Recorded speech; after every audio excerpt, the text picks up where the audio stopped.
믿음은 우리 인간 삶의 원천입니다.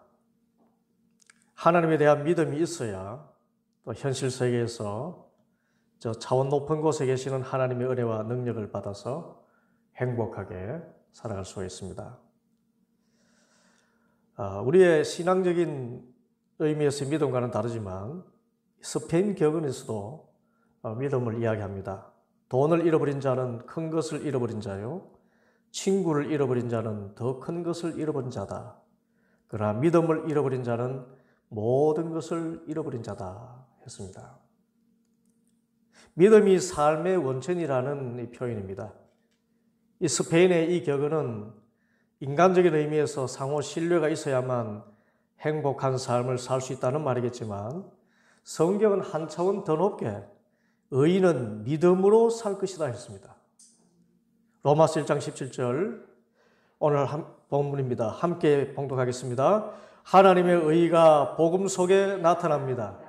이 일은 오로지 믿음에 근거하여 일어납니다. 왜냐하면 믿음으로만 우리는 하나님의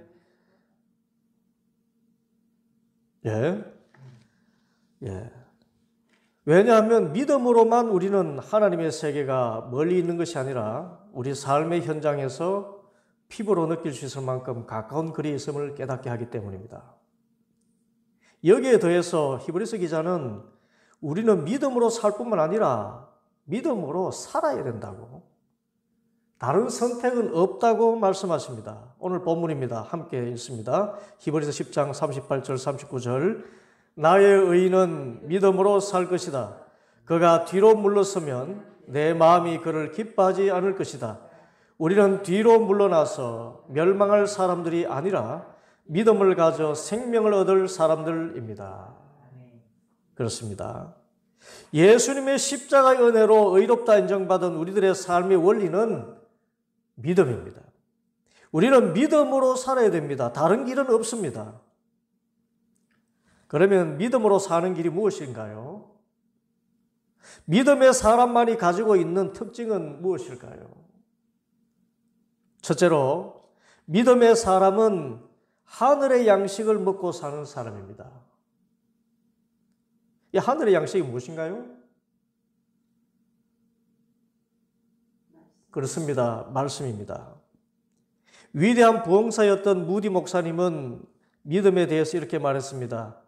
나는 하나님께 믿음을 달라는 기도를 자주자주 하곤 했다. 그러면서 나는 믿음이 하늘로부터 뚝뚝 떨어질 것을 기대했었다. 그러나 시간이 흘러도 믿음은 오는 것 같지 않았다. 그러던 어느 날 로마서 10장 17절을 읽게 되었다.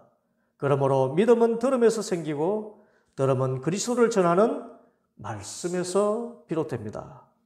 이 말씀을 읽는 순간 지금까지 믿음을 달라고 기도하면서 성경은 덮어놓고 있었던 나의 어리석음을 깨달았다. 그 후로 나는 성경을 공부하기 시작했고 성경이 나의 마음속에 들어오면서 믿음이 부쩍부쩍 자라나는 것을 깨달을 수 있었다. 무디의 이 말처럼 우리의 믿음의 근거는 하나님의 말씀입니다. 그래서 믿음의 사람은 무엇보다 하나님의 약속의 말씀을 삶의 기준으로 인정하고 살아가는 사람입니다. 이스라엘 백성들이 애굽에서 살 때에는 인간의 수단과 방법과 노력으로 일해서 그 대가로 빵을 사서 먹었습니다. 혹은 농사를 지을 때에는 나일강에 물을 대어서 씨를 뿌리고 열매를 거두었습니다. 곧 애굽에서 사는 모든 삶은 인간적으로 계획하고 인간적으로 애쓰고 인간적으로 노력해서 먹고 사는 것이었습니다. 그런데 모세를 따라 홍해를 건너 광야로 왔을 때는 인간의 힘으로는 살 수가 없었습니다.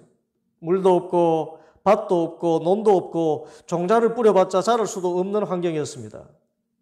그러므로 어찌할 도리 없이 하늘을 쳐다볼 수밖에 없었습니다. 살아갈 수 있는 길이 하늘밖에 없고 하늘에서 들려오는 것은 하나님의 말씀밖에 없었습니다. 그런데 참 신기하지요. 하나님의 말씀을 믿으니 과연 하나님께서 하늘에서 양식을 비같이 내리셔서 그들이 광야 40년을 줄이지 않고 살 수 있었습니다. 이것을 하나님은 시험하신다고 성경은 전합니다. 출애굽기 16장 4절에 주님께서 모세에게 말씀하셨다. 너희가 먹을 것을 하늘에서 비처럼 내려줄 터이니 백성이 날마다 나가서 그날 먹을 만큼 거두어 들이게 하여라. 이렇게 하여 그들이 나의 지시를 따르는지 따르지 않는지 시험하여 보겠다.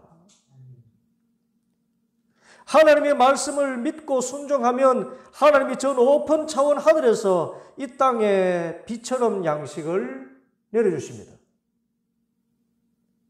우리의 삶에서 기적을 보는 것은 전적으로 하나님의 말씀을 믿고 의지하는 것입니다. 그래서 하나님은 때로 우리를 믿음의 사람으로 만들기 위해서 우리가 하나님만을 의지하며 살도록 광야로 이끄시기도 합니다. 곧 우리 모두가 사람의 지혜와 경험이 아니라 하나님의 말씀만 믿고 의지하도록 정말 메마른 땅을 걷게 하실 때가 있습니다. 이때 왜 이런 고통이 내게 오느냐 원망하지 말고 내가 하나님의 말씀을 부여잡고 믿음이 성장할 기회로 알고 하나님의 말씀을 부여잡고 순종하면 광야에서 샘물을 찾게 되고 하늘에서 양식이 비같이 쏟아지는 신령한 은혜와 능력을 체험하며 살 수 있게 될 줄 믿습니다. 믿음의 사람은 말씀으로 삽니다. 기도할 때도 말씀 의지해서 기도합니다. 처음 믿을 때는 우리의 인간적인 어떤 지혜와 지식 가지고 기도하지요. 여러 가지를 이렇게 합니다. 나중에 차원 깊은 기도에 들어가면 기도가 전부가 하나님의 말씀입니다. 하나님의 약속의 말씀 보여잡고 내가 너에게 반드시 복주며 복주고 번성케 하고 번성케 하리라. 주님의 그 말씀 부여잡고 내가 너를 땅의 모든 민족을 복주는 복에 근원되게 하겠다. 또 그 말씀 부여잡고 기도하고 내가 사막에 강을 내고 광야에 물을 내어서 나의 택한 자 나의 백성 너를 마시게 하겠다. 그 말씀 부여잡고 아무것도 염려하지 말라. 그 말씀 부여잡고 그래서 말씀을 부여잡고 우리가 살아가는 것을 깨닫게 됩니다. 기도할 때. 그래서 믿음의 사람은 말씀으로 삽니다. 둘째로 믿음의 사람은 믿음을 선택하는 사람입니다. 믿음의 사람이 되는 길은 내 의지와 신념이 아니고요. 하나님이 주신 믿음을 나의 것으로 선택하는 데 있습니다. 우리의 믿음이 저 높은 차원의 하나님의 은혜와 능력을 맛보는 것이 되기 위해서는 믿음이 내 감정이나 운명이 아닌 나의 선택이 있다는 것을 알고 믿음을 선택해야 됩니다. 믿음은 믿을 것이냐 믿지 않을 것이냐의 기로에서 내려야 할 선택임을 알아야 됩니다. 여러분, 믿음은 결코 감정의 영역에 속한 것이 아닙니다. 감정은 우리의 신앙생활에 도움을 주는 것임에 틀림이 없습니다. 마음속에서 뜨거운 감정의 불이 일어나면 세상 어떤 어려움도 아랑곳하지 않고 믿음으로 전진할 수 있습니다. 그러나 감정을 믿음의 기준으로 삼자면 반대로 내 마음속에 감정적인 불이 일어나지 않을 경우에는 세상의 혐오와 좌절에 굴복하고 마는 사람이 되고 맙니다. 그러나 믿음이 선택임을 안다면 우리는 힘겨운 상황이 우리의 믿음을 성장시키고 하나님의 은혜와 능력을 경험할 수 있는 기회를 알고 믿음을 적극적으로 선택할 수 있습니다. 이런 의미에서 믿음은 각 사람마다 그 분량이 다릅니다. 여러분, 우리는 믿음이 각 분량이 달라요. 로마서 12장 3절 나는 내가 받은 은혜를 힘입어서 여러분 각 사람에게 말합니다. 여러분은 스스로 마땅히 생각해야 하는 것 이상으로 생각하지 말고 하나님께서 각 사람에게 나눠주신 믿음의 분량대로 분수에 맞게 생각하십시오. 그랬습니다. 믿음의 분량이 있다는 것입니다. 그 분량은 내가 선택하는 만큼 채워지는 것입니다. 내 믿음의 분량은 이 상황에서 내가 인간적인 생각을 붙드느냐 믿음을 선택하느냐에 달려 있습니다. 이 시간 나의 믿음이 그 분량이 얼마나 되는가 자문해 보시기 바랍니다. 내가 정말 세상을 보고 환경을 보고 내 감정대로 인간적인 경험의 지혜를 선택하는지 아니면 어떤 환경에서도 환경을 넘어서 있고 모든 어려운 문제를 해결하시는 하나님의 말씀을 선택하고 있는지 살펴봐야 됩니다. 그리고 내 믿음이 사람과 세상을 보는 차원이 있다면 어떤 경우에도 하나님은 내 문제를 해결해 주시는 능력과 은혜의 하나님인 줄 알고 적극적으로 하나님의 말씀과 능력을 선택해야 됩니다. 그래야 믿음이 자라고 신앙생활에서 승리할 수가 있습니다. 누가복음 8장에 보면 예수님은 제자들이 갈릴리 호수를 배를 타고 건너다가 풍랑을 만나서 두려워 울부짖을 때 그 풍랑을 잔잔하게 하신 후에 말씀하십니다. 내 믿음이 어디 있느냐? 바람이 불고 파도가 치고 물이 배에 가득한 것은 현실 세계 속에서 일어나는 현상입니다.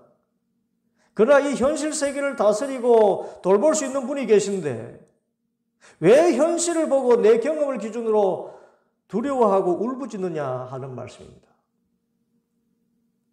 너희 믿음이 현실이냐 아니면 천지 만물을 지으시고 얼마든지 있게 하시고 없게도 하시는 하나님께 있느냐 이것을 물으신 것입니다.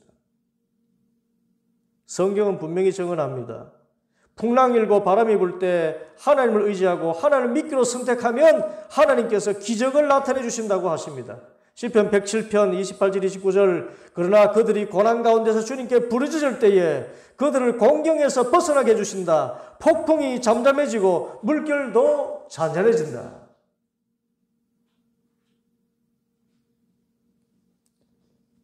고난 가운데 풍랑을 바라보지 말고 지금 내 곁에 계시며 어떤 어려운 문제도 해결하시는 예수님을 의지할 것을 선택하시기 바랍니다. 예수님은 태초부터 계신 하나님의 말씀이시고 온 우주 만물을 창조하신 하나님의 본질이십니다. 풍랑보다 강하시고 그 어떤 문제보다 크십니다. 이 예수님은 우리를 사랑하셔서 나의 모든 죄를 대신해서 십자가에 못 박혀 몸찢기고 피 흘려 우리를 하나님의 자녀로 값주고 사신 은혜의 주님이십니다. 그러므로 어떤 풍랑 가운데서도 세상의 처방을 선택하지 말고 능력 무한하시고 사랑에 완전하신 예수님을 선택하시기 바랍니다. 믿음은 선택입니다. 하나님을 믿을 것인가, 내 경험을 믿을 것인가.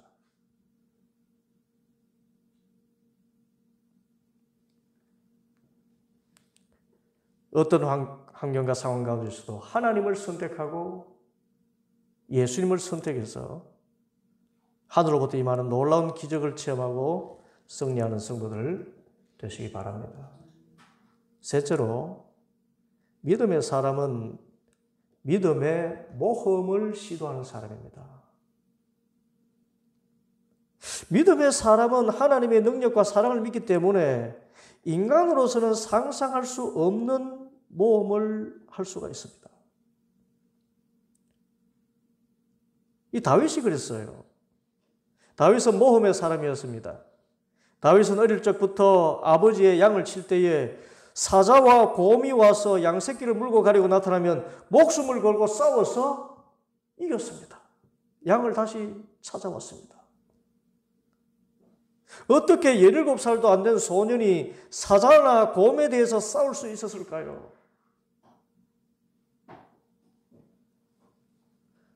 이긴다는 믿음이 있었기 때문입니다.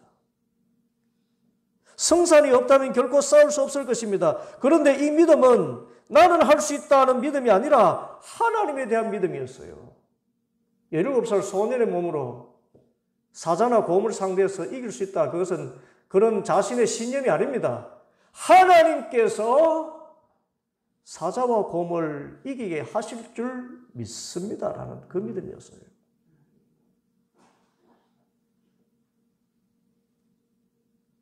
이 믿음은 어떤 상대도 두려워하지 않고 도전하는 모험을 감행하게 했습니다. 이 모험은 믿음의 모험이었기 때문에 하나님은 그때마다 다윗에게 승리를 주셨습니다. 이후 블레셋 장수 골리앗이 이스라엘을 대적하여 섰을 때 다윗은 그와 싸우겠다고 나서서 왕인 사울에게 청했습니다. 사울이 만류합니다. 만류할 수밖에 없지요. 사울은 전사이고 왕이고 장군인데 전쟁 경험도 없는 17살 소년이 저 적장 비교할 수 없는 그 적장 골리앗을 맞서 싸우겠다니 사울이 만류를 했습니다. 그때 다윗이 말합니다. 사무엘상 17장 34절 35절에 그러나 다윗은 굽히지 않고 사울에게 말하였다. 임금님의 종인 저는 아버지의 양떼를 지켜왔습니다. 사자나 곰이 양떼에 달려들어 한 마리라도 물어가면 저는 곧바로 뒤쫓아가서 그놈을 쳐 죽이고 그 입에서 양을 꺼내어 살려내곤 했습니다. 그 짐승이 저에게 덤벼들면 그 특수임을 붙잡고 때려 죽였습니다. 어떻게 해요? 사무엘상 17장 36절 제가 이렇게 사자도 곰도 죽이고 곰도 죽였으니 저 할례 받지 않은 블레셋 사람도 그 꼴로 만들어 놓겠습니다. 살아계시는 하나님의 군대를 모욕한 자를 어찌 그대로 두겠습니까?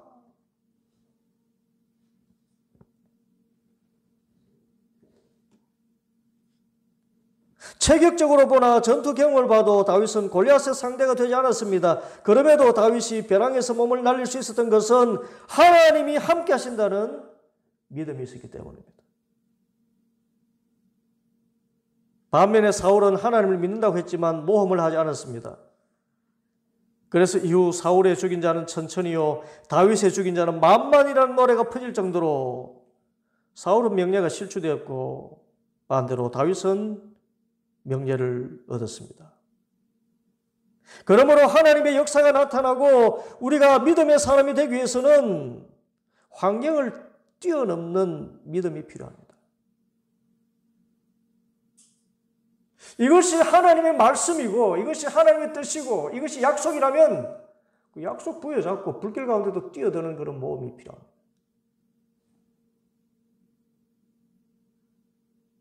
골리앗을 마주대한 다윗이 돌진하면서 외친 말입니다. 사무엘상 17장 45절에 그러나 다윗이 그 블레셋 사람에게 말하였다. 너는 칼을 차고 창을 메고 투창을 들고 나에게 나왔으나 나는 네가 모욕하는 이스라엘 군대의 하나님 곧 만군의 주님의 이름을 의지하고 너에게 가노라.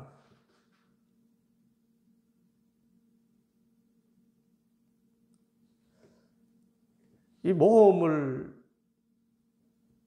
하는 믿음의 사람은 예수님의 수제자 베드로도 그랬습니다. 베드로는 위급한 상황에서 주님을 배반하기도 했지만은 주님을 믿을 때는 끝까지 믿는 사람이었습니다. 베드로가 밤새도록 물고기 한 마리도 잡지 못하고 이른 아침에 배에서 그물을 씻고 있을 때였습니다. 예수님께서 베드로에게 오셔서 말씀하셨습니다. 깊은 데로 가서 그물을 던져 고기를 잡아라. 그런데 원래 갈릴리 호수는 물이 맑기 때문에 밤에 물고기가 해변으로 나오고 해가 뜨면 전부 물 한가운데 들어가서 물 밑바닥으로 내려갑니다. 거기에 그물을 친다면 그 밑바닥까지 그물이 내려가지 않습니다. 그런데 해가 떠올라서 환한 그때 주님께서 말씀하신 것입니다. 깊은 데로 가서 그물을 던져라. 그때 베드로가 대답합니다. 누가복음 5장 5절 선생님 우리가 밤새도록 애를 썼으나 아무것도 잡지 못했습니다. 그러나 선생님의 말씀을 따라 그물을 내리겠습니다. 업으로서 자신의 경험, 사람의 지혜를 뒤로하고 예수님의 말씀을 믿고 모험을 감행한 것입니다. 그 결과 베드로는 그물이 찢어지도록 많은 고기를 잡을 수 있었습니다. 이 사건을 통해 베드로는 예수님의 제자가 되었고 제자가 된 이후에도 그의 믿음의 모험은 큰 이적을 보게 했습니다.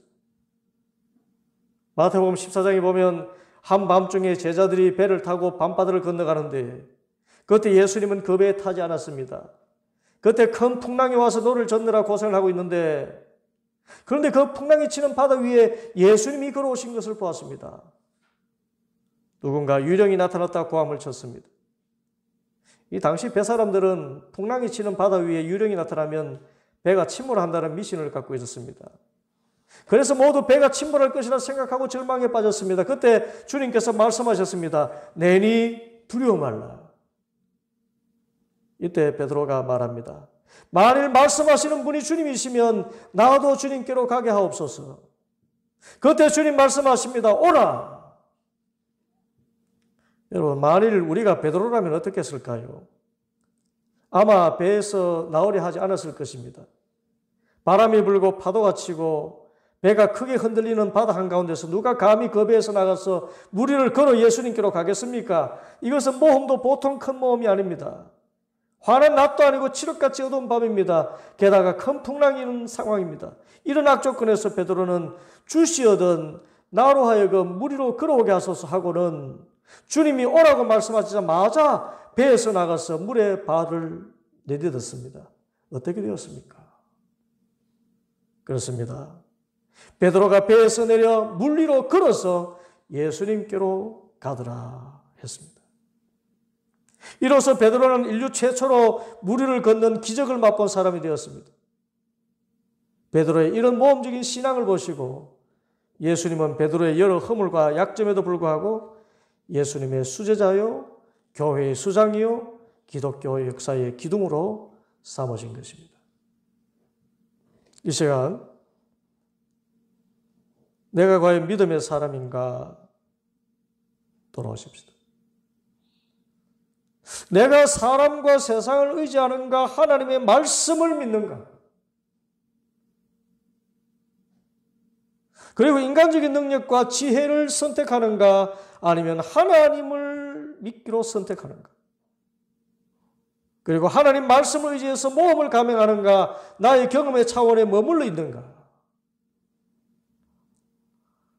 우리 모두 하나님의 말씀을 전적으로 믿고 신뢰하고 믿음을 선택하고 말씀에 의지해서 모험을 감행해서 물 위를 걷고 사자와 곰을 물리치고 승리하는 하나님의 능력과 은혜를 경험하고 찬양하는 복된 삶을 살 수 있기를 간절히 소원합니다.